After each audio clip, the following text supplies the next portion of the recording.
हिंदी कहानी। स्कूल का होमवर्क। बहुत समय पहले किसी शहर में 8 साल का शिवम अपने माता पिता के साथ रहता था। शिवम को खेलना और घूमना फिरना बहुत अच्छा लगता था। इस सब में वो हमेशा स्कूल का होमवर्क को टाल देता था। हमेशा कहता, मम्मी स्कूल का होमवर्क मैं कल करूँगा। और जिस दिन स्कूल का होमवर्क मैम टीचर चेक करती, उस दिन वो स्कूल में कोई ना कोई बहाना बनाकर छुट्टी कर लेता। कहने लगता, मम्मी मेरा पेट बहुत दर्द कर रहा है, आज मैं स्कूल नहीं जा सकता।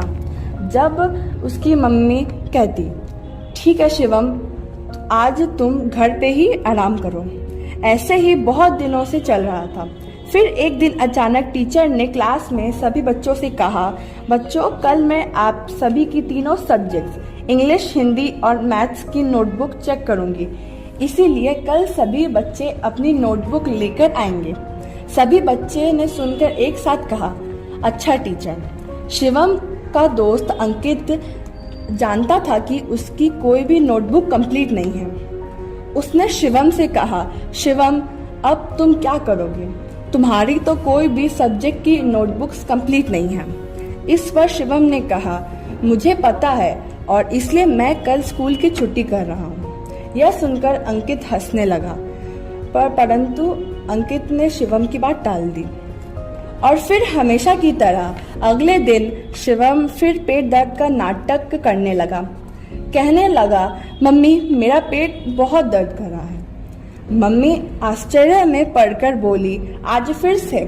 चलो ठीक है, तुम आज भी घर पे ही आराम करो। इसी तरह शिवम ने स्कूल की से छुट्टी हो गई। स्कूल में टीचर एक एक करके सभी बच्चों की नोटबुक चेक कर रही थी। तभी टीचर ने कहा, यह देखकर उसने सभी बच्चों से कहा, बच्चों अभी स्कूल की छुट्टी की समय हो गई है, इसलिए जो बच्चे रह गए हैं उनकी नोटबुक मैं कल चेक करूंगी। उसी शाम जब पार्क में खेलते हुए शिवम अंकित से मिला, तब अंकित ने उसे सारी बात बताई। टीचर ने कहा है कि जो बच्चे आज रह गए हैं उनकी नोटबुक वो कल चेक करेगी। तब शिवम ने कहा, तो फिर वो कल नहीं आएगा, कह के हंसने लगा। अगले दिन भी बच्चों की नोटबुक चेक करते करते स्कूल की छुट्टी का समय हो गया और एक बार फिर टीचर ने बच्चों से कहा, जो बच्चे आज भी रह गए हैं उनकी नोटबुक कल चेक होगी। इस बार भी अंकित ने शिवम को ये बात बताई। आज भी छुट्टी का समय हो गया, इसलिए टीचर ने यह कहकर सभी बच्चों को कहा कि जिनकी नोटबुक रह गई है वो मैम कल चेक करेगी। तब शिवम बोला, अच्छा मतलब मुझे कल भी छुट्टी करनी पड़ेगी, और फिर हंसने लगा। ऐसे ही 3 दिन और बीत गए। टीचर 3 दिन तक नोटबुक्स चेक करती रही और शिवम कोई ना कोई बहाना बनाकर स्कूल की छुट्टी करता रहा। छठे दिन तब शिवम ने बहाना बनाने की कोशिश की तो मम्मी ने उसकी बात नहीं मानी और गुस्से में उससे कहा, मैं तुम्हें 6 दिनों से देख रही हूँ, तुम तबीयत खराब होने का बहाना बनाते हो और छुट्टी हो जाने पर सारा दिन दोस्तों के साथ खेलते हो, इसलिए आज तो तुम्हें स्कूल जाना ही पड़ेगा। शिवम फिर भी बोला, लेकिन मम्मी मेरा पेट बहुत दर्द कर रहा है। मम्मी और गुस्से में बोली, तुम चुपचाप स्कूल जाते हो या मैं तुम्हारे पापा को बुलाऊं? शिवम को अपने पापा से बहुत डर लगता था, इसलिए वो स्कूल जाने के लिए तैयार हो गया। दुखी होकर बोला, ठीक है मम्मी, मैं स्कूल जाता हूँ। शिवम तैयार होकर स्कूल पहुंचा। क्लास में जैसे ही टीचर की नज़र उस पर पड़ी तो उन्होंने उससे कहा, शिवम तो आज तुम स्कूल आ ही गए, मैं बहुत दिनों से तुम्हारा ही इंतज़ार कर रही थी। अब जल्दी से अपनी सारी नोट्स बुक लेकर मेरे पास आओ, आज मैं तुम्हारी नोट्स बुक चेक करूंगी। ये सुनकर शिवम बहुत डर गया। वो डरते डरते खड़ा होकर बोला, टीचर आज मैं नोट्स बुक लाना भूल गया। टीचर बोली, क्यों? तुम्हें पता ना कि मैं सबकी नोट्स बुक चेक कर रही हूँ, फिर तुम नोट्स बुक लाना कैसे भूल गए? शिवम ने अपनी गलती मानकर टीचर को सॉरी कहा। तब टीचर बोली, तुम कल अपनी नोटबुक जरूर लेकर आना और भूल कर भी कल स्कूल की छुट्टी मत करना। शिवम ने उनकी बात टीचर की डांट सुनकर शिवम समझ गया था कि अब कुछ भी करके उसे अपनी नोटबुक्स कंप्लीट करनी ही पड़ेगी। उसने अपने दोस्त अंकित से कहा, अंकित क्या तुम मुझे अपनी तीनों सब्जेक्ट्स की नोटबुक्स दे सकते हो? अंकित बोला, क्यों, तुम मेरी नोटबुक का क्या करोगे? टीचर ने तो तुम्हें तुम्हारी नोटबुक लाने के लिए कहा है। शिवम बोला, मैं जानता हूँ, लेकिन मेरी नोटबुक कंप्लीट नहीं है, इसलिए मैं तुम्हारी नोटबुक से देखकर अपना काम कंप्लीट करूँगा। तब अंकित ने उसे उसकी ही तरकीब सुझाई, तुम्हें यह सब करने की क्या ज़रूरत है, तुम हमेशा की तरह स्कूल की छुट्टी कर लेना।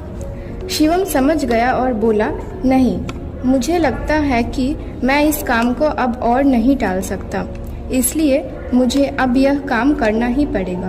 तब अंकित ने कहा, पर तुम कल सुबह तक तीनों नोटबुक कैसे कंप्लीट करोगे? शिवम बोला, पता नहीं, पर अब होमवर्क करना पड़ेगा। अंकित ने शिवम को अपनी नोटबुक्स दे दी। शिवम अपने घर पहुंचा, वह सीधा अपने कमरे में गया और काम करने बैठ गया। वह सारा दिन और सारी रात लगाकर काम करता रहा। सुबह होते होते उसने तीनों नोटबुक्स कंप्लीट कर ली। काम पूरा होने पर उसने चैन की सांस ली। वह खुश होकर बोला, आखिरकार तीनों नोटबुक का काम कंप्लीट हो ही गया। अब मैं बिना किसी डर के स्कूल जा सकता हूँ। अगले दिन वह तीनों नोटबुक लेकर स्कूल पहुँचा। क्लास शुरू होते ही सबसे पहले टीचर ने शिवम से कहा, शिवम अपनी नोटबुक्स लेकर मेरे पास आओ। शिवम तीनों नोटबुक लेकर टीचर के पास गया। सारी रात ना सोने की वजह से वह बहुत थका हुआ था। उसकी आंखें भी लाल हो रही थी। जैसे ही शिवम ने अपनी नोटबुक टीचर को दी, टीचर ने शिवम का थका हुआ चेहरा देखा और वह समझ गए कि उसने वह नोटबुक सारी रात जागकर कंप्लीट की है। उन्होंने शिवम को समझाते हुए कहा, मैं जानती थी कि तुम्हारी नोटबुक कंप्लीट नहीं है, इन्हें तुमने सारी रात जागकर पूरा किया है, इसलिए थकान के कारण तुम्हारी आंखें इतनी लाल लग रही हैं। इसलिए हम अपना काम हमेशा साथ साथ कर लेना चाहिए, ताकि बाद में हम सारा काम एक साथ करने की मुसीबत से बच सके। यह बात तुम हमेशा याद रखना कि टालने से कभी भी कोई काम खत्म नहीं होता है, बल्कि और बढ़ जाता है। शिवम टीचर की बात समझ गया। उसने टीचर से माफ़ी मांगते हुए कहा, अब से मैं सारा काम साथ साथ ही करूँगा और कभी किसी काम को कल के लिए नहीं टालूँगा। इस तरह शिवम की हर काम को टालने की आदत खत्म हो गई और वह हर काम समय समय पर करना